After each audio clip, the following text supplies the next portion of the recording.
जय भीम, नमो बुद्धाय। पुन्हा एकदा बुद्ध आणि त्यांचा धम्म या ग्रंथाचं आपलं जे वाचन चालू आहे त्याच्यामध्ये तुम्हा सर्वांचं स्वागत आहे। आपण सद्धम्म म्हणजे काय हे बघत आहोत। त्यामध्ये सर्वप्रथम प्रज्ञा आवश्यक आहे अशी शिकवण असेल तरच धम्म सद्धम्म होतो। या पाठाचं आज आपण वाचन करणार आहोत। ब्राह्मणांना विद्या म्हणूनच प्रिय आहे, कारण त्यांचं म्हणणं आहे की एखादा माणूस विद्वान आहे किंवा त्याला खूप विद्या प्राप्त आहे किंवा याच कारणासाठी तो पूजनीय नसतो। त्यांच्या मते एखादा राजा जो आहे तर तो आपल्या देशापुरताच मर्यादित असतो, परंतु विद्वान जो असतो तर तो सर्वत्र पूजनीय असतो, त्याला सर्वत्र मान असतो, सन्मान असतो। बुद्धांनी विद्या आणि प्रज्ञा याच्यामध्ये भेद केलेला आहे। हा भेद म्हणजे ज्ञान आणि सुज्ञता यामधला भेद होय। आणि ब्राह्मणांनी सुद्धा विद्या आणि प्रज्ञा यांच्यामध्ये भेद केलेला आहे, परंतु ब्राह्मणांचा आणि बुद्धांचा या दोघांचाही वेगवेगळा तर्क आहे। आणि हा भेद जो आहे तर अगुत्तर निकायमध्ये एका प्रवचनामध्ये बुद्धांनी तो स्पष्ट केलेला आहे। एकदा तथागत जे होते तर राजगृहामध्ये खारींना जिथे दाणे भरवीत त्या वेळूवनामध्ये वास्तव्याला होते, आणि त्याच वेळी मगध राजाचा जो अमात्य होता वर्षकार ब्राह्मण तो तथागतांच्या भेटीला आला। तिथे आल्यानंतर त्याने तथागतांना कुशलक्षेम विचारलं, बरं वाईट विचारलं त्याने, आणि तो तिथेच आसनस्थ झाला। तो म्हणाला की हे गौतमा, जेव्हा एखाद्याच्या अंगी आम्ही 4 गुण पाहतो त्यावेळी आम्ही त्याला विद्वान म्हणून घोषित करतो। ते 4 गुण असे आहेत की तो जे ऐकतो त्या क्षणी त्याला त्याचा अर्थ समजतो, आणि त्याच पद्धतीने त्याची जी स्मरणशक्ती असते तर ती अति तीव्र असते। तो खूप आधीची एखादी घटना किंवा कुठलीही घटना तो आपल्या स्मरणामध्ये ठेवू शकतो, आणि तो आपल्या गृहकार्यामध्ये कुशल असतो, दक्ष असतो। तो हे जाणतो की काय करणे उचित आहे आणि काय करणे उचित नाही।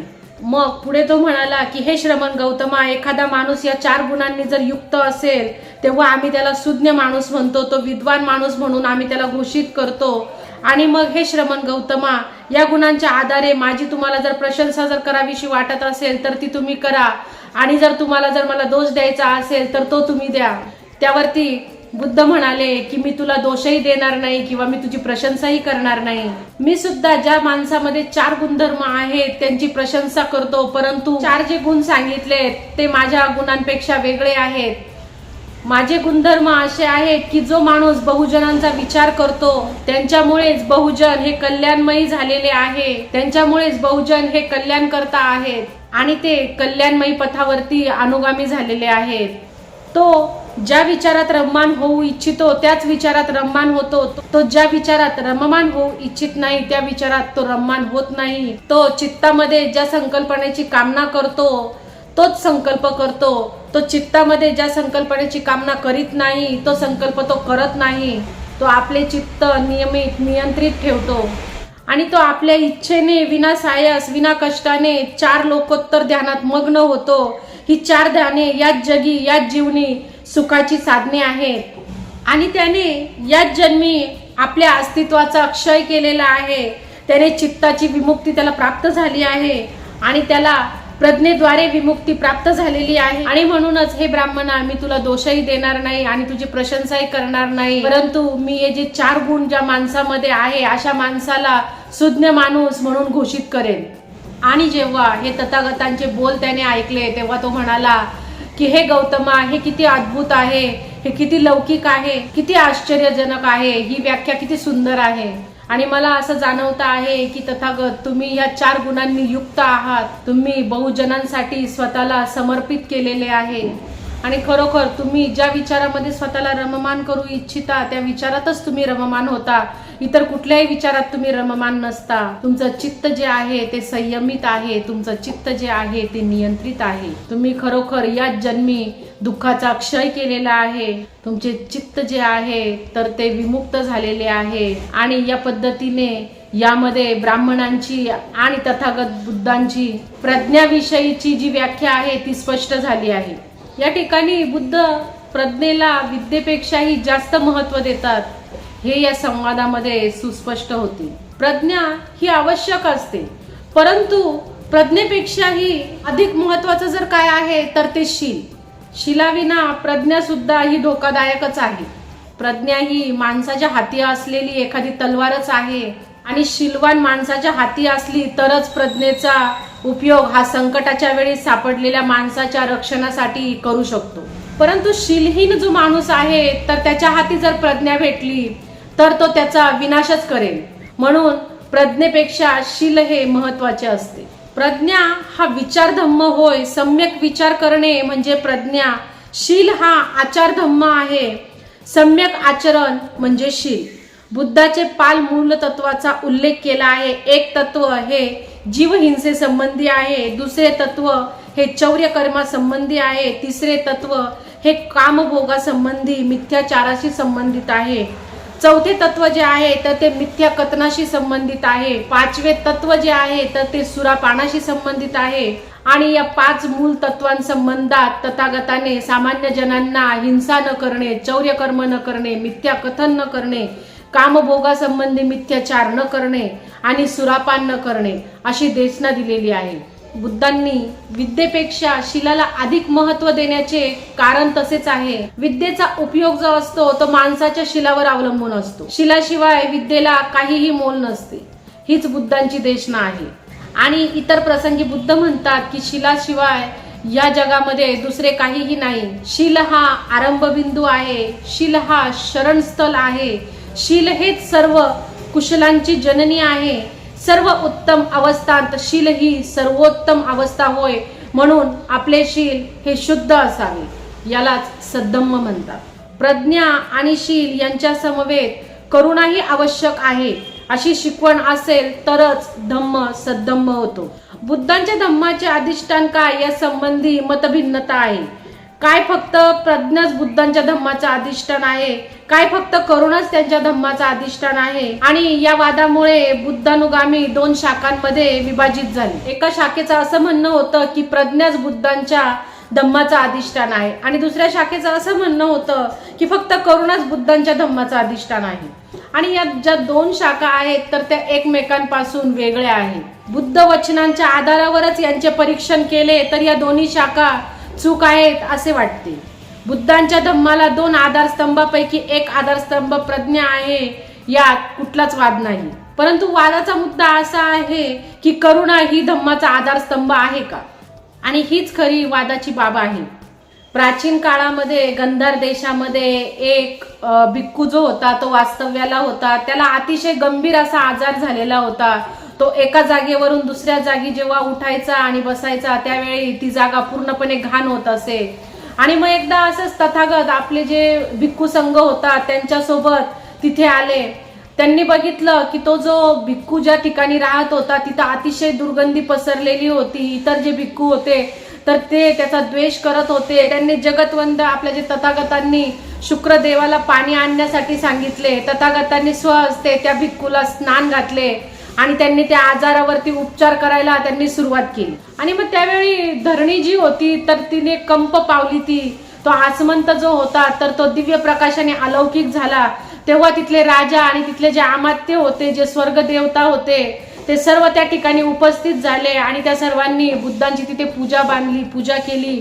त्यांनी वंदना केल्यावर त्या सर्वांनी तथागतांना उद्देशून प्रश्न केला, आपण श्रेष्ठ, आपण थोर असूनही या अशा निम्न स्तरावरती उतरून एवढे हलके काम का बरं आपण करत आहात. यावर बुद्ध आपल्या कृतीचे स्पष्टीकरण करत ते म्हणाले की या सृष्टीवरती येण्याचं माझं प्रयोजनच हे आहे की ज्यांना कुठलाही आसरा नाहीये, सहारा नाहीये, त्यांचा मी सहारा होऊ शकेल. इथे जे दुःखी लोक आहेत, कष्टी लोक आहेत, त्यांचं दुःख मी दूर करू शकेल.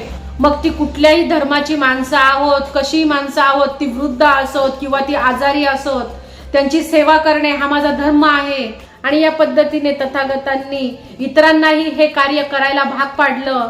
यातून हे दिसते की तथागतांच्या आचरणामध्ये अमाप करुणा होती. आणि बुद्धाने करुणेला धम्मामध्ये खूप असं महत्वाचं स्थान नाही दिलेलं, कारण त्याच्याही पेक्षा पुढे मैत्री त्यांनी तयार केली. त्यांचं म्हणणं होतं की मैत्री भावनेने राहिलं तर सर्व प्राणी जे आहेत तर ते सुखी होतील. मैत्रीचा त्यांनी विचार केला. मैत्री म्हणजे सर्व जिवंत प्राणी मात्राविषयींचं प्रेम. बुद्धांना असं वाटत होतं की माणसाची माणसाप्रती करुणा येथेच थांबू नये, तर त्याच्याही पलीकडे सर्वांनी जावं आणि सर्वांनी प्राणी मात्रांशी मैत्री जोडावी. जेव्हा ते श्रावस्तीमध्ये होते तेव्हा त्यांची एका सुक्तामध्ये ही बाब त्यांनी योग्य प्रकारे स्पष्ट करून सांगितलेली आहे। आणि मैत्रीविषयी कथन करताना ते भिक्खूंना म्हणत होते की समजा एखादा माणूस जो आहे तो आपली जमीन खोदतो आहे, तर ती धरणी माय त्याच्यावरती कोपते का किंवा रागावते का? भिक्खू म्हणाले की नाही, असं नाही होत भगवान। मग त्यांनी परत एकदा आणखी एक उदाहरण दिलं की समजा एखादा माणूस लाख आणि रंग घेऊन हवेमध्ये रंग काढतो आहे किंवा चित्र काढतो आहे, तर ते शक्य आहे का? तर ते म्हणाले की नाही भगवान, हे कसं शक्य आहे? काय हवेत असे काळे फलक नाहीत की ज्याच्यावर रंग भरता येतील? आणि मग भगवंत म्हणाले की त्याप्रमाणे तुमच्या चित्तावरही काळे डाग असू नयेत, हे काळे डाग तुमच्या अपवित्र तृष्णेचे प्रतीक होत। पुढे ते म्हणाले की समजा एखादा माणूस हातामध्ये मशाल घेऊन जर नदीला जर आग लावत असेल तर ते शक्य होईल का? तेव्हा ते भिक्खू म्हणाले की नाही भगवान, ते कसं शक्य आहे? कारण गंगेच्या जलामध्ये ज्वलनशीलता नाहीये। आपल्या धम्मदेसनेचा समारोह करताना तथागत वधप्रमाणे पृथ्वीला घायाळ झाल्यासारखे वाटत नाही किंवा क्रोधित होत नाही ती, त्याप्रमाणे हवा आपल्यावरती कुठल्याही क्रियेची प्रतिक्रिया ती होऊ देत नाही। ज्याप्रमाणे गंगेचं जल जे आहे ते अग्नीने विचलित होत नाही, त्याप्रमाणे हे भिक्खूनो, तुमचा कोणी अपमान जरी केला, तुमच्यावर कोणी अन्याय जरी केला, तरी असे करणाऱ्यांप्रती तुम्ही मैत्री भावनाच व्यक्त केली पाहिजे। मैत्री आणि मैत्रीची जी धारा आहे ती निरंतर राहिली पाहिजे। तुमचे चित्त जे आहे तर ते पृथ्वी समान दृढ असायला पाहिजे, वायुसम निर्मल असायला पाहिजे, गंगेसम गहन असायला पाहिजे, आणि हेच तुमचं पवित्र कर्तव्य आहे। आणि असं जेव्हा तुमचा रोजचा व्यवहार होईल तेव्हा तुम्हाला कोणीही मैत्री भावनेपासून विचलित करू शकणार नाही। लोक दमून जातील, परंतु तुमची मैत्री भावना कोणीही डळमळू देणार नाही। आपल्या धम्मानुसार नुसती करुणाच आचरणात आणणे योग्य नाही, तर त्याबरोबर मैत्री भावना ही तितकीच महत्वाची आहे। आणि या प्रसंगी तथागतांनी एक कथा सांगितली की एकदा श्रावस्ती नगरीमध्ये विदेशिका नामक एक कुलीन स्त्री वास्तव्य करत होती। ती सभ्य होती, नम्र होती, सौम्य होती, आणि तिची ख्याती लांब लांब पर्यंत गेलेली होती या कारणासाठी। आणि तिची एक सेविका होती, तिचं नाव काली होतं। ती खूप हुशार होती, आणि ती काली जी होती तर ती आपलं काम जे होते ते एकदम व्यवस्थित करत होती। आणि मग तिने एक दिवस विचार केला की आपली जी मालकीण आहे, जी स्वामी आहे, तिला कधीही राग येत नाही, कितीही काही झालं तरी तिला क्रोध येत नाही। मी माझं काम कदाचित बरोबर करत असेल म्हणून तिला राग येत नसावा, आणि तिला राग येतो की नाही येत ही तिच्या मनामध्ये शंकाच होती, आणि म्हणून तिने तिची परीक्षा घेण्याचं ठरवलं। आणि मग दुसऱ्या दिवशी ती काली जी होती तर ती सकाळी जी रोज लवकर उठायची, तर त्या दिवशी ती मुद्दाम उशिरा उठली। आणि मग तिची जी स्वामी होती तर ती एकदम जोरात ओरडली की काली, तू उशिरा का उठली? ती रागाने एकदम तणफण करत होती। आणि मग कालीच्या लक्षात आलं की हिला राग येतो तर हे फक्त दाखवत नाही, मी माझं काम जे आहे ते चोख करते, त्याच्यामुळे ही रागवत नाही। आणि मग तिने परत ठरवलं की चला परत आपण आणखी एकदा परीक्षा घेऊ। परत दुसऱ्याही दिवशी तिने तेच केलं। काली उशिरा उठली आणि ती जोरजोरात ओरडली की काली, तू इतकी उशिरा का उठली आहेस? लबाड कुठली? असं ती तिला बोलली। आणि परत एकदा कालीने विचार केला की हिला राग येतो तर सेविका विचारच करत होती, मी माझं काम चोखपणे करते म्हणून ही रागवत नाही। आणि परत तेच केलं कालीने की परत एकदा ती उशिराच उठली। आणि या वेळेसही तिची जी स्वामिनी होती ती ओरडली की काली, तू इतकी उशिरा का उठलीस? तिने सांगितलं की काही नाही बाईसाहेब, काही विशेष नाही बाईसाहेब, असं काली उत्तरली। इतक्या उशिरा उठू नये, काही विशेष नाही म्हणतेस, लबाड कुठली? असं किंचाळत तिने अप्रसन्नतेने क्रोधाने ती बेफाम झाली। आणि मग यावेळी मात्र तिने त्या आपल्या सेविकेच्या डोक्यामध्ये तिचा जो आडसर होता तो घातला।